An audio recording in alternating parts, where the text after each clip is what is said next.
Matthew chapter 23 contains a strong rebuke of the religious leaders' hypocrisy and superficial practices. Jesus condemns their behavior through a series of woes, emphasizing the importance of genuine faith and righteousness.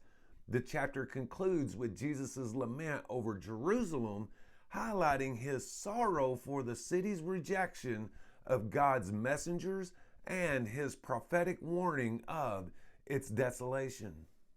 Matthew chapter 23 verses 1 through 36.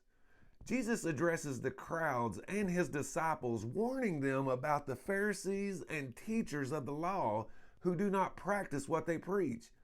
He emphasizes that they burden others with heavy loads, but do not help carry them. Jesus pronounces 7 woes against the Pharisees and teachers of the law, condemning their hypocrisy, greed, and superficial righteousness. Each woe highlights specific behaviors and attitudes that are contrary to true faith and devotion. Some examples of those woes: they shut the door of the kingdom of heaven in people's faces. They make converts twice as much children of hell as they are. They give a tenth of spices, but neglect justice, mercy, and faithfulness.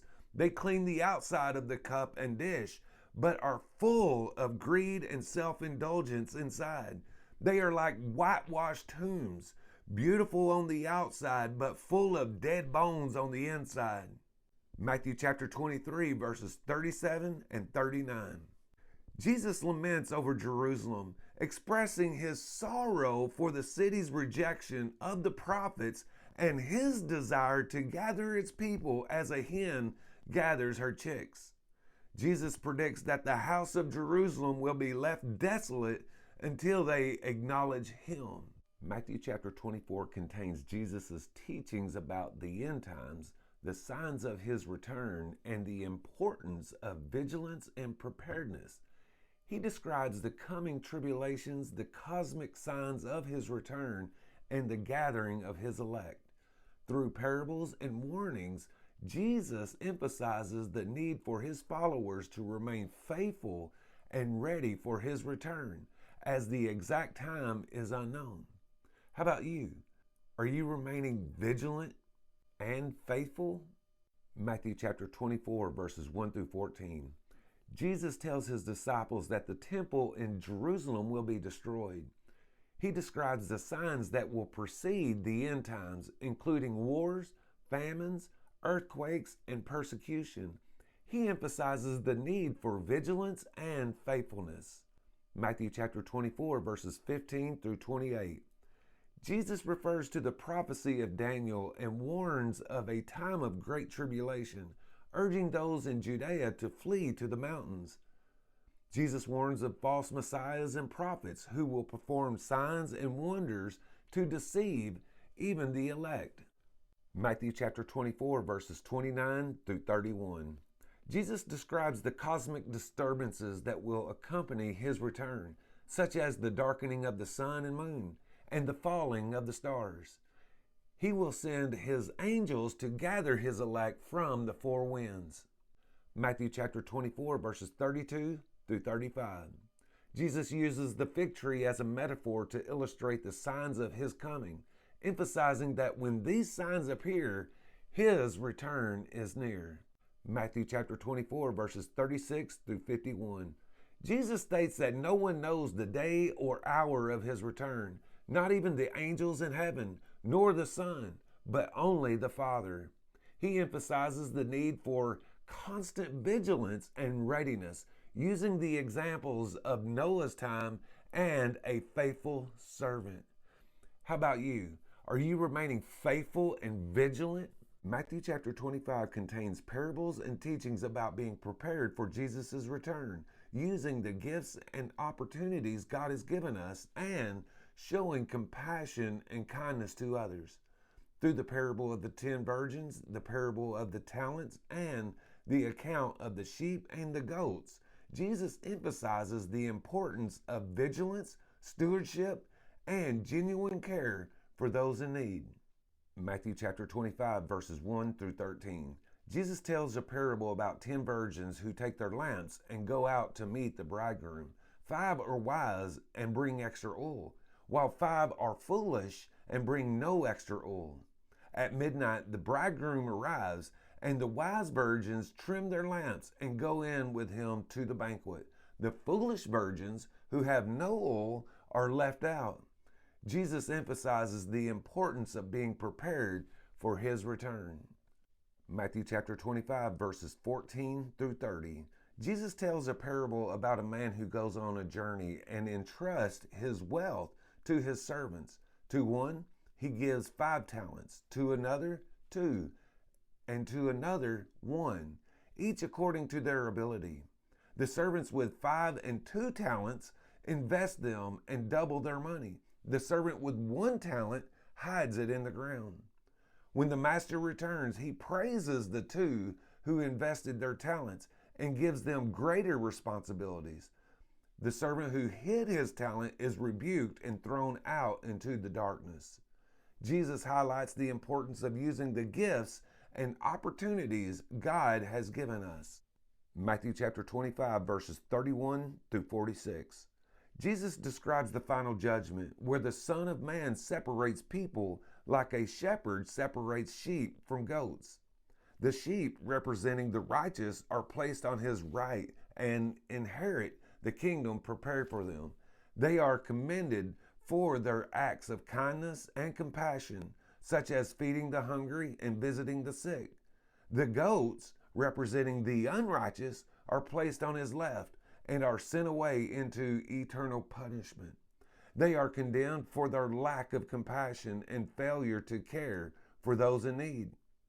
Jesus emphasizes that our actions toward others reflect our relationship with him. Matthew chapter 26 details the events leading to Jesus' crucifixion, including the plot to kill him, his anointing at Bethany, Judas's betrayal, the Last Supper, Jesus' prayers in Gethsemane, his arrest, trial before the Sanhedrin, and Peter's denial. These events highlight Jesus' awareness of his impending suffering and his submission to God's will. Matthew chapter 26, verses 1 through 5. The chief priests and elders plot to arrest Jesus secretly and kill him, but they decide to avoid doing so during the festival to prevent an uproar. Matthew chapter 26, verses 6 through 13. While Jesus is in Bethany, a woman pours expensive perfume on his head. The disciples criticize the act as wasteful, but Jesus defends the woman, saying she has anointed him for burial. Matthew chapter 26, verses 14 through 16. Judas Iscariot goes to the chief priests and agrees to betray Jesus for 30 pieces of silver. Matthew chapter 26, verses 17 through 30. Jesus instructs his disciples to prepare the Passover meal. During the meal, Jesus predicts his betrayal by one of his disciples. He institutes the Lord's Supper, breaking bread and sharing wine as symbols of his body and blood. Matthew chapter 26, verses 31 through 35. Jesus tells his disciples that they will all fall away.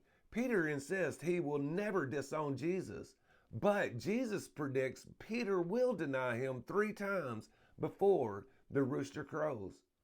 Matthew chapter 26, verses 36 through 46. Jesus takes Peter, James, and John to Gethsemane. He prays in deep distress, asking the Father to take the cup of suffering from him, yet submitting to God's will. Matthew chapter 26, verses 47 through 56. Judas arrives with a large crowd and betrays Jesus with a kiss. Jesus is arrested after a brief scuffle, and his disciples flee. Matthew chapter 26, verses 57 through 68. Jesus is taken to Caiaphas, the high priest, where the Sanhedrin seeks false evidence against him. Jesus remains mostly silent, but when asked if he is the Messiah, he affirms it. Matthew chapter 26, verses 69 through 75. Outside, Peter denies knowing Jesus 3 times as predicted.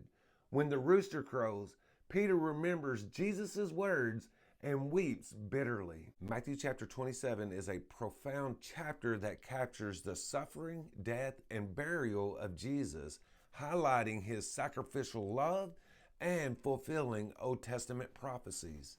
Matthew chapter 27 verses 1 through 2 and 11 through 26. Early in the morning, the chief priests and elders decide to put Jesus to death. They hand him over to the Roman governor, Pontius Pilate. Pilate questions Jesus, but finds no basis for the charges against him. However, under pressure from the crowd, Pilate releases Barabbas, a criminal, instead of Jesus, and sentences Jesus to be crucified. Matthew chapter 27 verses 3 through 10.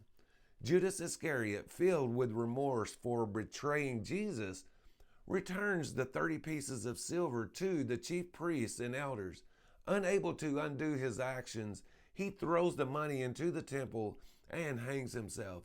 The religious leaders use the silver to buy the potter's field as a burial place for foreigners. Matthew chapter 27 verses 27 through 31. Roman soldiers mock Jesus by dressing him in a scarlet robe, placing a crown of thorns on his head, and giving him a staff as a mock scepter. They mockingly hail him as the King of the Jews before leading him away to be crucified. Matthew chapter 27 verses 32 through 44. Jesus is led to Golgotha, where he is crucified between two criminals. The soldiers cast lots for his clothing. Passers-by, chief priests, and elders mock him, challenging him to save himself if he is the Son of God. Matthew chapter 27 verses 45 through 56. From noon until 3 in the afternoon, darkness covers the land. Jesus cries out, my God, why have you forsaken me?" before giving up his spirit. At the moment of his death, the temple curtain is torn, the earth shakes, and tombs break open. A centurion and those with him acknowledge Jesus as the Son of God. Many women who had followed Jesus from Galilee watch from a distance. Matthew chapter 27 verses 57 through 61. Joseph of Arimathea, a wealthy disciple of Jesus, asked Pilate for Jesus' body. He wraps it in a clean linen cloth and places it in his own new tomb, rolling a large stone across the entrance. Mary Magdalene and the other Mary sit opposite the tomb watching. Matthew chapter 27 verses 62 through 66. The chief priests and Pharisees asked Pilate to secure the tomb, fearing that Jesus' disciples might steal his body and claim he has risen.